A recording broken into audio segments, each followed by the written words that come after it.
We're almost drawing to a close. I would like us and our panelists now to address the questions, and so we'll move forward to the Q&A session. Because we received so many questions, like I said before, about the future of aviation and some other hot topics. So I'd like to tackle some with you. And I'll start with you, Bernhard, talking about Brexit. This is one of the hottest topics. So what are the implications for private jet charters in Europe and to and from the UK? Will passengers have any problems? How about pets? Let us know. Yeah, it's a good one. It's not just we have to tackle the pandemic, and we are right now in the very hot phase of the pandemic. If you read all the numbers across Europe, but Brexit is also here. So Brexit is real, as we all know, since 1st of January, and brings a lot of changes. Interestingly, if you go through the agreement made by the European negotiators and the British government, you can see there's an area for aviation, but I would say it was addressed, but probably not in a way we all wanted. So from the aviation side, right now the situation is that we as European operator can operate into UK with passengers, and we can go back from the UK to Europe, and we're also able to position within the UK. So the way it was managed is that the UK CAA, so the British Civil Aviation Authority, introduced the concept of the block permit. So we are considered a third country operator, and for those third country operator, they issued this third country operator certificate, so-called the block permit, which allows us that we can come from any European member state with passengers into the UK, and we can leave the UK from anywhere in the UK to any member state in Europe, which is great. So we can continue to serve our customers. And for the domestic business, we teamed up with some very reliable partners, which we are working with since years. So basically for us, we can deliver the same services as we had in the past, so before the Brexit. On the pet service, there's a change in administrative work. So we were ready. You have the pet passport basically, and all the actions required. John mentioned earlier that Biggin Hill is one entry point for pets, which we're heavily using. So we will continue this. Our customer service team is prepared to manage those requests. And on the other side, the British operators would need the same thing for Europe, right? So going from any airport from the UK with British passengers to Europe and going back. But the European Union has not responded yet to this situation. That's why British operators at the moment very limited. They only can go to one country in the European Union and go back from this country. And even this, let's say, one destination, so one bi-directional destination needs a lot of paperwork and administrative work, fees are associated with. So the whole thing is not tackled yet, right? I would say our block permit lasts till end of March. So till end of March, we can basically provide the service to our customers. We are used to it, and we're already doing it. So quite busy in this segment. What's beyond, we don't know yet. I think it's a political discussion. So I think the experts can only give their input, what we think is smart. I would say we need a reciprocal block permit procedure that we can basically continue to operate as we have done pre-Brexit. I consider European Union still as a strong business partner to the Great Britain. We need them, and I think they need us as well. And aviation is a facilitator. It's we bring business people back and forth. A lot of British people have second homes somewhere in the European Union. So we need responses and answers for these open questions, which are not tackled yet. I hope the politicians are smart enough to identify the need to resolve it. And in the meanwhile, we do our job as we have done in the past, and happy about any British customer. So we are in contact with them, and we're already very busy for them. And I'm sure in our communication we'll let customers know what's going to happen after March. Thank you. Another question that came in was about remote working. So we spoke about home office a lot. This has been in place. We learned how to do it, and perhaps this will keep going in 2021.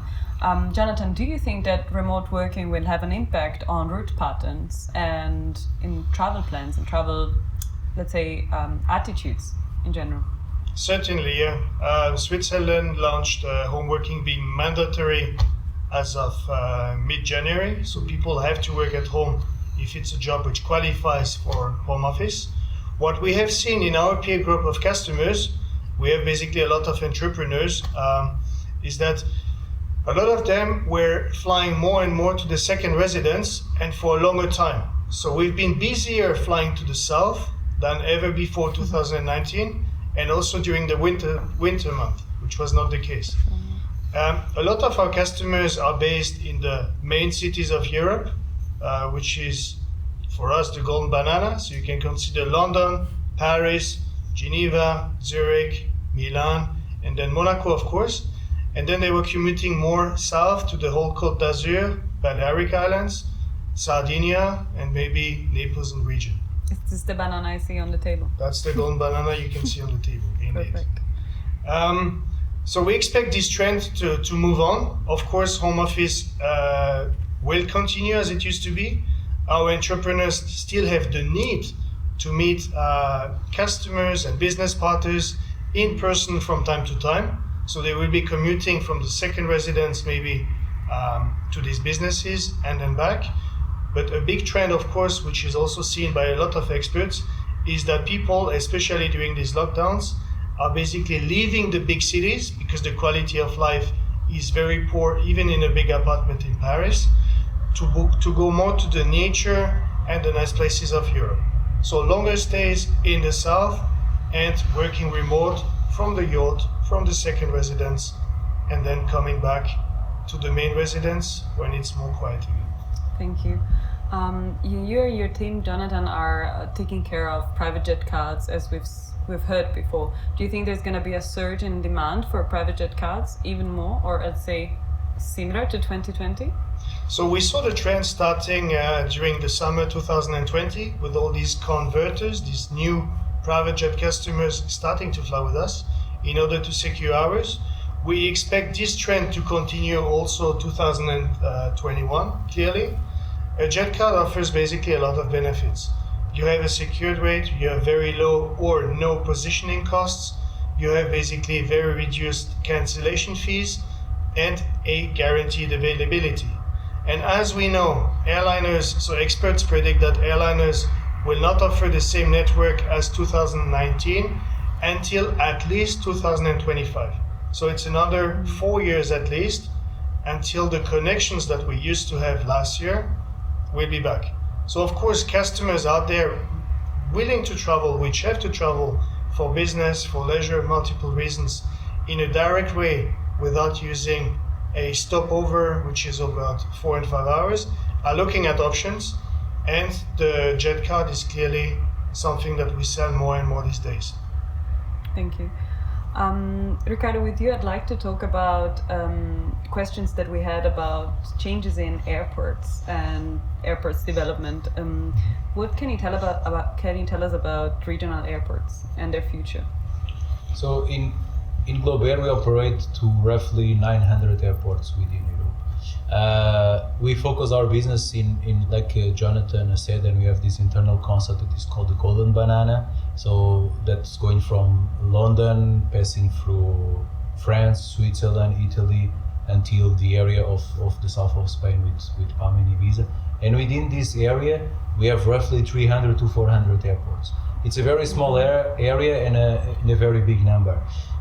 We might have between 20 to 30 to 40 airports, major hubs within this area, but all the other ones are very small airports. In the past, in the previous years, we were the main point of connection between the major hubs and these small airports. So someone that had a house in a remote place, is second or third residence in a remote place, we were flying them from places like Charles de Gaulle, like London Luton, London Heathrow, wherever they were landing with their airliner, and then bringing them to the final destination. With the pandemic, a lot of these regional airports, small airports, they basically saw no movements or saw no revenue since a lot of them, they closed during this period. We expect that a lot of them will stay closed, and we also had to adjust. So now we fly more and more to the major hubs, to the major airports, and we partner with long-time partners and some of them new ones with limousines, with helicopters. So all kind of solutions that we can provide the same service to the customer and to have the minimum impact possible. So the regional network of airports will definitely change. We don't know yet the impact of it, but some of them are already going for smart solutions, searching new ways of revenue, and I believe that something that is going to be with us for a long time is the testing. Everyone will need to be tested to travel in the future. So I believe an important source of new revenue would be testing centers. If these airports, small locations, start to offer these testing centers and testing location, the customers will choose and will prefer to opt for these airports instead of major hubs completely crowded with people. Thank you very much from the operations side. Ben, and with you, I'd like to close with one of the topic which perhaps was neglected or at least silenced for a bit, and you can tell me if that's not the case in your opinion.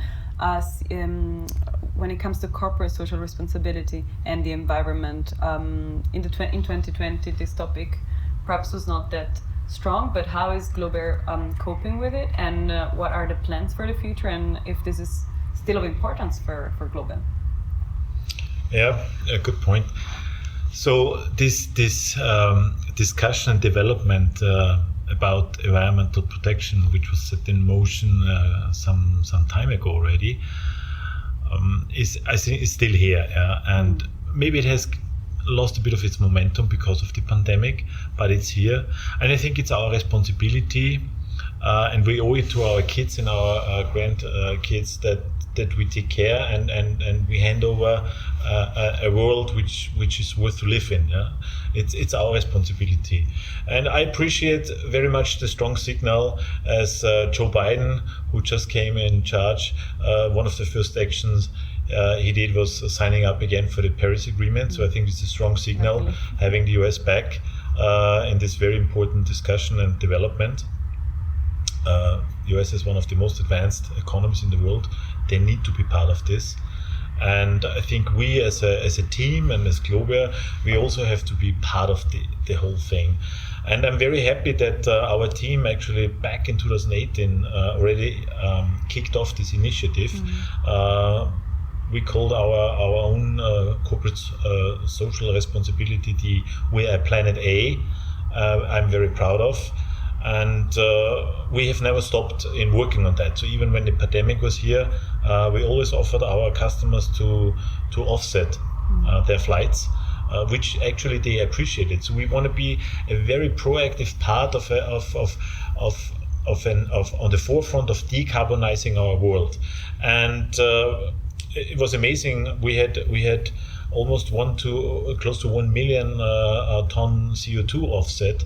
And we were happy at the end of the year. We handed over our certificates to our customers.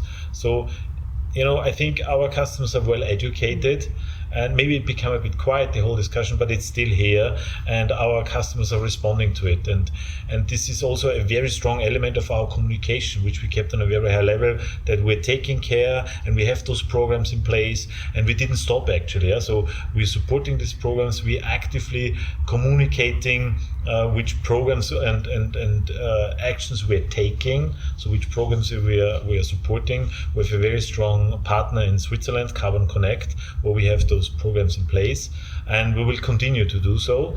So I think in 21 it will become again a very strong element, and as a business jet operator, it's our responsibility that we proactively care about it. We should communicate to our customers and actually we do.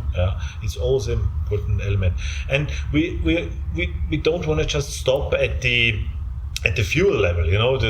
We don't just want to make our fuel consumption neutral. No, we want to go beyond. No, it starts with the how much paper we do need in the office, and which type of, let's say, supplies we're using at the aircraft, how we are treating our maintenance. So we are really touching every area. Yeah.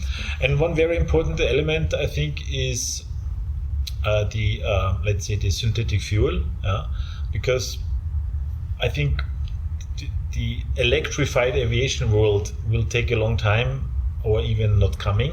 So that's why, in the meantime, I think this synthetic fuel is an important element, and we know that there's some issues to tackle about logistics.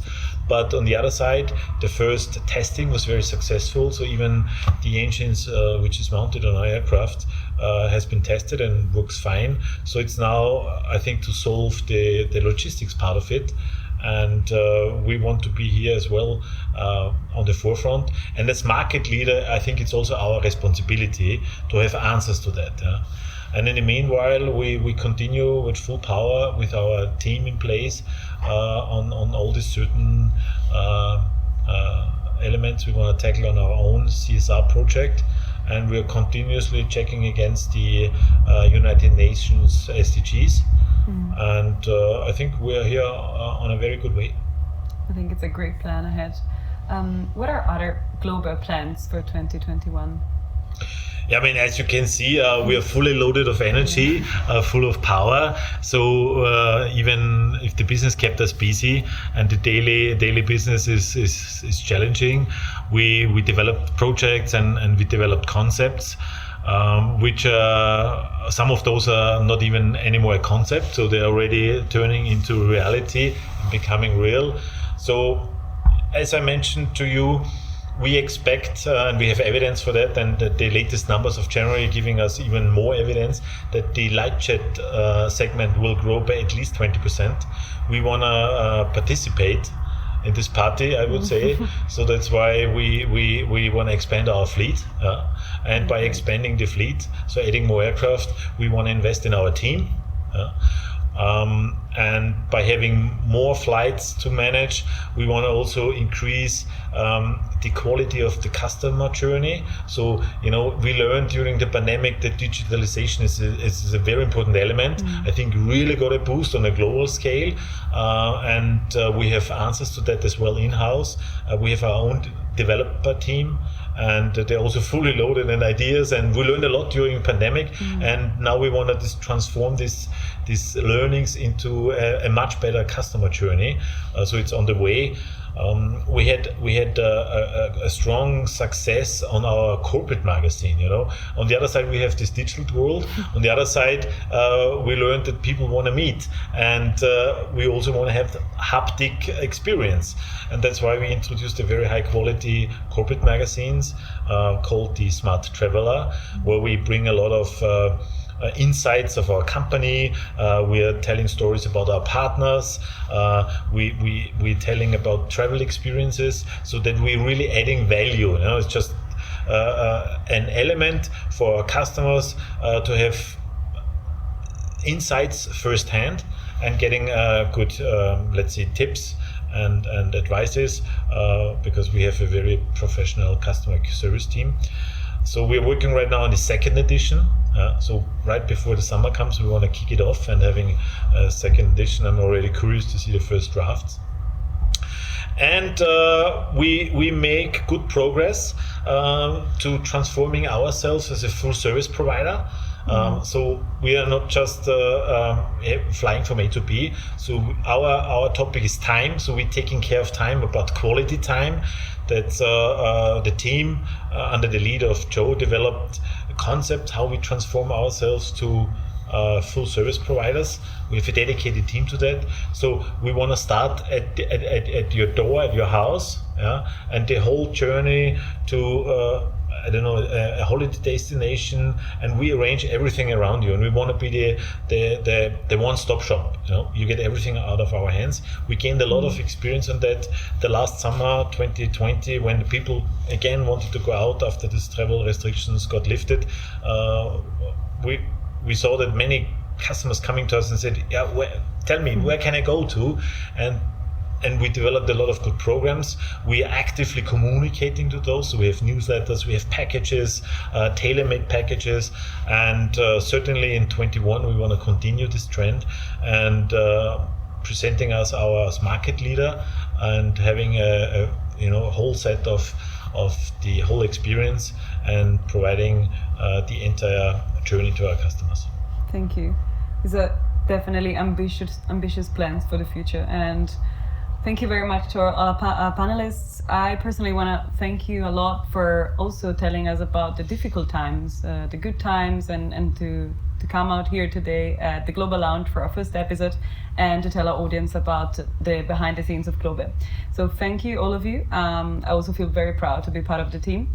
And as we really close the episode, I would like to tell our audience that if they liked the Global Lounge, you can always follow us on our channels and tell us how to improve and how to do better. And of course, share it with your peers and among your industry. So thanks from my side, and thanks to the panelists. Thank you very much.